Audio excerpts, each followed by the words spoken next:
ముంబై ఇండియాలోనే అత్యంత rich city. But అక్కడ ఒక రోజు జరిగిన ఇన్సిడెంట్ చూస్తే మరణం ఎక్కడి నుంచి వస్తుంది ఎవరికి తెలియదని తెలుస్తుంది. ఉత్తరప్రదేశ్ నుంచి ముగ్గురు వ్యక్తులు ముంబై సిటీని చూడటం కోసం వచ్చారు. సిటీ చూడాలనే ఆటోలో కూర్చుని వెళ్తున్నారు. అంతలోనే ఒక్కసారిగా పైనుంచి ఒక పెద్ద మెట్రో కన్స్ట్రక్షన్ సిమెంట్ స్లాబ్ కింద పడింది. ఆ భారీ స్లాబ్ నేరుగా ఒక ఆటో మీద ఒక కార్ మీద పడింది. ఆ ఆటోలో ఉన్న వారిలో ఒకరు అక్కడికక్కడే ప్రాణాలు కోల్పోయారు. మిగతా వాళ్ళు తీవ్రంగా గాయపడ్డారు. మన దేశంలో ఒక విచిత్రమైన అలవాటు ఉంది. ప్రమాదం జరిగే ముందు యాక్షన్ కాదు, ప్రమాదం జరిగిన తర్వాత యాక్షన్ ఉంటుంది. ఈ ఇన్సిడెంట్ తర్వాత కాంట్రాక్టర్లపై 56 కోట్ల ఫైన్ విధించారు. వారిని సస్పెండ్ కూడా చేశారు. బట్ ప్రాణాలు కోల్పోయిన వ్యక్తి కుటుంబానికి ఇచ్చిన కంపెనైజేషన్ ఎంతో తెలుసా?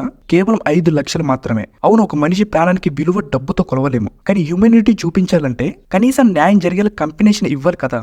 ఇదే ఇన్సిడెంట్ అమెరికాలో జరిగి ఉంటే సీన్ పూర్తిగా వేరేలా ఉండేది. ఎందుకంటే ఒకసారి అమెరికాలో ఒక ఇండియన్ మహిళను ఒక పోలీస్ ఆఫీసర్ కారు ప్రమాదంలో చంపాడు. ఆ కేసులో ఆ మహిళ కుటుంబానికి ఇచ్చిన కంపెనైజేషన్ ఎంతంటే దాదాపు 260 కోట్లు. సో దీని గురించి మీరేమంటారో కామెంట్ చేయండి.